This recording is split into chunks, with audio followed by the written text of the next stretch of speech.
Hello. Construction Stories Part 2. Something you need to know about working in construction is that there are a lot of old people. Those old people swear because they're old and they've been through a lot and they just like swearing. And something else, I don't know. But in construction, you either hire private contractors or like union people. I still don't know entirely how that works, but I'm part of the union. So I joined the union because I got hooked up on a job and they were like, yeah, you're going to have to be in the union if you want to work on this job. And I was like, okay. I mean, I guess I'll do that, whatever. So I did that, and what that did is it gives me like ridiculous amounts of money. For one, I mean, I got a check today for 1 week's worth of work that had $330 taken out of it in taxes. So, I mean, when your taxes are enough to live off of, then you're doing pretty well. But so I joined the union, went through a class, and then got on this job.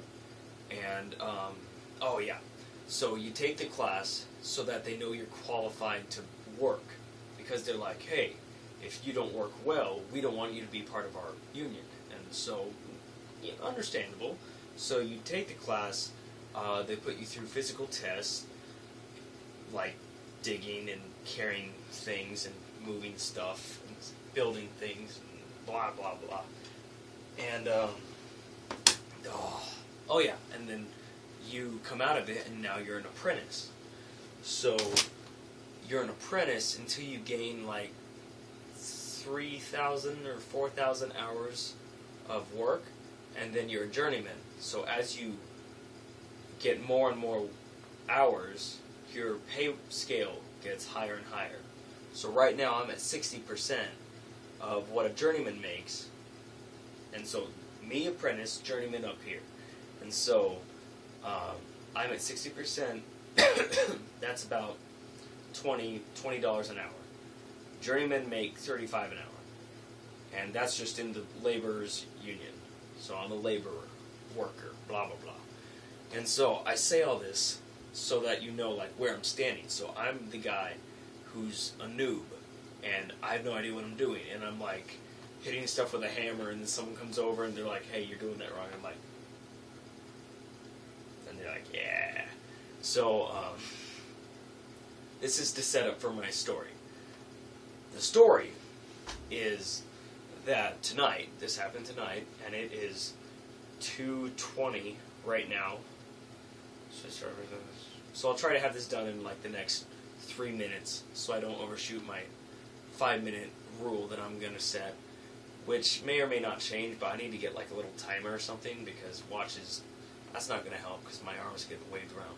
But anyways, so we're all sitting in the Connex, which is where we all have lunch. We call it the Connex, the dry shack, the lunchroom, blah blah blah. It's a place that's dry and not wet that we go to have like our safety meetings or food or whatever. And so we're sitting in there, and I'm like munching on a little Subway sandwich.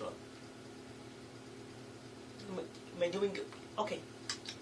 And the boss looks over and he's like, hey, I'm gonna show you the combos and give you big head boss man's phone number tomorrow, because I'm leaving. So you're going to be a foreman. And I'm sitting there like,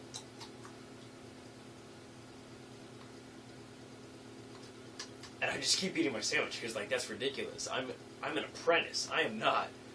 Whew. Being a foreman is a step up where you control. Well, you're the foreman. You're the guy that kind of runs a crew, and so you have a crew member, one of which that's like what I am, and you have like a crew of maybe 6 or 7 people, and they're all run by the foreman, who reports to like a project director or supervisor or whatever. And so he goes and he's like, no, yeah, I'm moving the days, so you're going to be switched up, you're going to be the foreman. And I'm a young guy, okay? I'm sitting next to people that are like 30. 30 is the youngest in the room besides me. And these other guys are like 40s, 50s, friggin' 59 over there, just this old dude. And I'm like, I can't be a foreman. These guys don't respect me. I'm an apprentice. That doesn't work. How would you? No. So I'm just eating my freaking sandwich. Like, I don't believe it. Okay, I just don't believe it. But boss, man, freaking, he's got a face. He's got a face on him that would, he could stare down a friggin', like a snake, you know? It'd be like, and he'd be like, and then it would just leave because, like, he's got, like, these eyes, and, like, anyways, so he's straight up telling me what he's gonna have me do. He's like, I'm gonna get you all of the safe locks and keys, and you're gonna have to write down this and that, and skibbity bop, and you're gonna have to call the big boss every night at 10:30 and make sure he knows nobody died, and you're gonna have to get your own radio and talk to a bunch of people, and like, I am getting overwhelmed. I'm like, ooh, this is a joke, right? Right? And the guy next to me is like, oh yeah, dude, nobody else wants to be the foreman, so it's going to you. And the other guy is like, yeah, it really sucks. Boss man didn't have any gray hair when he started this cycle. And I'm like, whoo. So I'm stressing out like a mother. I'm just tripping. I'm freaking out. And then I get out and I start going about my daily duties, or nightly, because I work night, my nightly duties, and I'm just doing my stuff, and then a guy comes over and he's like, they're kind of getting with you. And I'm like, what? They're not actually going to make you the foreman. They're totally screwing with you. Thank you. It's probably going to be me. So don't tell him I told you, or I'll put you through hell. And I'm like, so now I had to keep up the facade of acting like I was all stressed out, which I still am, because one of the big boss guys walked by and was like, hey, you ready to be a foreman after boss leaves tomorrow? And I'm like, sure. I don't know. So, moral of the story is, I don't feel like I'm ready for leadership because I'm not that much of, I guess it doesn't really have to do with age. It's just I don't feel like I know enough about the job to be able to direct other people. I mean, I kind of understand what we're doing and everything, but I don't really think I'm qualified is the word. I'm not qualified. I haven't had enough time. This was my first leadership. Whatever. Anyways, that was tonight's story. Big boss tricked me. He's a dirty Dan. But he also might not have tricked me. I have no idea. I have literally no idea. I might have to go and learn all this foreman stuff tomorrow night. And I'm kind of stressing out about it.